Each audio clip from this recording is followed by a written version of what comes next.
mais um vídeo para vocês. Hoje eu vou falar sobre a relação das bases instáveis com algumas variáveis neuromusculares, como a força, potência, velocidade e eletromiografia. Hoje a gente vai analisar alguns resultados de forma aguda, ou seja, naquele momento do treinamento.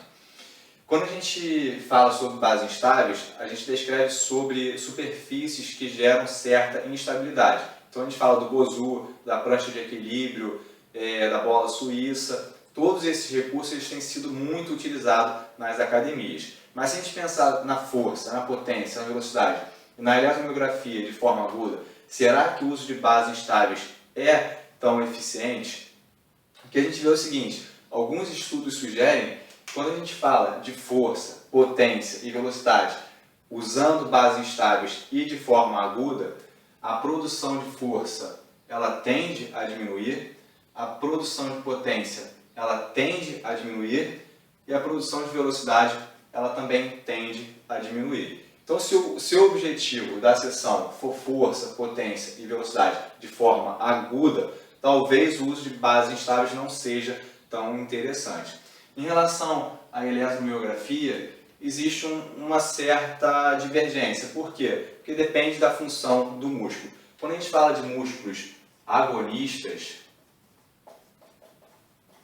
existem estudos que descrevem que o uso de bases instáveis reduz a ativação de músculos agonistas. Em contrapartida, quando a gente fala de músculos estabilizadores,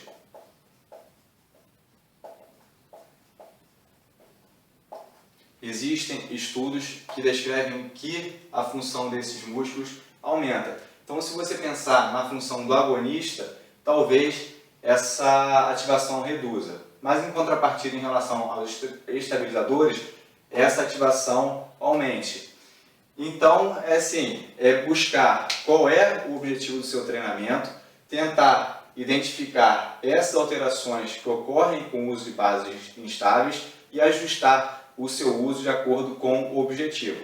Em relação aos efeitos crônicos, depois eu vou gravar outro vídeo para vocês, mas aí a questão já é diferente, porque nem sempre um resultado agudo ele se reflete em resultados crônicos. Então, não necessariamente quando a força é prejudicada de forma aguda, ela vai ser prejudicada também em longo prazo. Tá? Então, de forma aguda, produção de força reduz, produção de potência reduz, produção de velocidade tende também a reduzir. Em relação à eletromiografia, depende da função do músculo. Existem alguns estudos que sugerem que músculos agonistas reduzem a sua atividade comparado com base estável. Em relação a músculos estabilizadores, a ativação tende a aumentar. Então, durante a sessão, se o seu objetivo é aumentar a ativação de músculos estabilizadores, o uso de bases estáveis pode ser interessante. Mas não necessariamente a gente tem que associar o uso de bases instáveis com carga. Usa somente a base instável, até porque se essa resistência for muito grande, você também já torna o treinamento um pouco mais perigoso, principalmente se for um indivíduo iniciante ou sem muita experiência com esse recurso. Beleza? Grande abraço aí para todos.